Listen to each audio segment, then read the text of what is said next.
All right, welcome back. This is going to be part 2 of the Unit 2 notes, Unit 2 lecture for Living World Biodiversity. In part 2, we are going to specifically look at ecosystem services. So you're going to want to take some notes on this. We'll talk about the different types of services and some examples of those. So the idea of an ecosystem service is that it is something that an ecosystem is able to provide a positive benefit to humans. This is really important. Ecosystem services are for humans. So these services are considered to be services for humans, not for the ecosystem in general. Okay, so I don't know if my thing is working. Nope. Equal humans. And so on an FRQ, for instance, if it asks about ecosystem services, they're asking about things an ecosystem provides for humans. One of the newer concepts nowadays is looking at valuing wildlife and preserving the Earth's ecosystems. Ecosystem services were not always considered a very important thing because we never really thought about, what's the ecosystem done for me lately. But now we understand that as we degrade habitats, we are hurting ourselves because they provide some kind of direct or indirect positive benefit for us. So we're going to look at, I think, 4 types specifically. Provisioning services are one. So this is the type of benefit that we can extract specifically from nature. So food, drinking water, timber, fuel, gas, oils, plants that we can make into other materials or clothes, medicinal benefits. So provisioning services provide provisions to humans. So these are things that we can use from nature to make things with. Okay.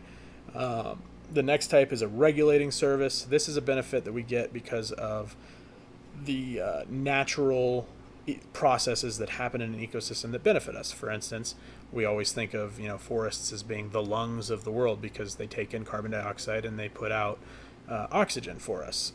But it can also include pollination, decomposition, water purification, erosion, flood control, carbon storage, and climate regulation. But regulating services are things that are processes that benefit humans. So regulating services benefit through those natural processes. Cultural services are non-material benefits, but it helps to help with the cultural advancement or development of people, specifically how cultures are built from nature. So we think of, architecture or music or art, recreation. So cultural would be things that benefit the culture. So when you think of, the easiest cultural service for us to think of is Lake Tahoe providing a nice beach or water for us to swim in, or, go out on a boat. These are cultural services. But also if you like to go into the woods because that's where you get inspired to write poetry, that would be a cultural service. So cultural services they're not materials, right? This is specifically just being able to get knowledge and understanding from the environment. And then supporting services are things that sustain themselves with all these underlying natural processes. This is similar to the regulating services, but regulating services are more importantly looking at things that benefit us on a larger scale, whereas supporting services are like the background stuff that's going on. Photosynthesis, nutrient cycling, the soil creation, part of the water cycle. These are very broad things that are happening that definitely don't directly impact humans. We never think of the nutrient cycling. For instance, we don't think too often of ecosystems providing us phosphorus, but this would be the phosphorus cycle in work or the nitrogen cycle. So these would be those kind of background services. So one of the things, a great graphic here for you to understand is that supporting services are necessary for all of the other services. Okay, they support everything else.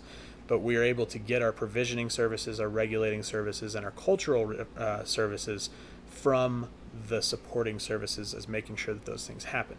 If we stop the supporting services, if you remove supporting services here, it would be like removing a keystone species, right? So remember, provisioning are products that we obtain. Regulating services are the ecosystem processes, the regulation that we are able to get. Cultural is non-material benefits, and then supporting services are the things that are necessary for all the others. And then, of course, we have to talk about human disruptions. The anthropogenic activities, remember, anthropogenic just means human caused, okay? So this is a really important concept that you really want to make sure that you know. We talk about this as being the anthropogenic extinction. Anthropogenic means human caused, it's involving humans. And these activities do hurt our ecosystem services, from oil spills to the release of large amounts of carbon dioxide and methane into the atmosphere, to deforestation. All of these are going to affect those ecosystem services that we heavily rely on. So you can imagine looking at these services, and you could probably find something that's happening that is affecting each of these services directly by human impact. And it's sad, but it is something we need to be aware of, because we cannot stop it unless we are aware of it. So that'll be the end of part 2. Make sure to watch the next video for part 3, where we'll talk about island biogeography, ecological tolerance, and natural disruptions to ecosystems.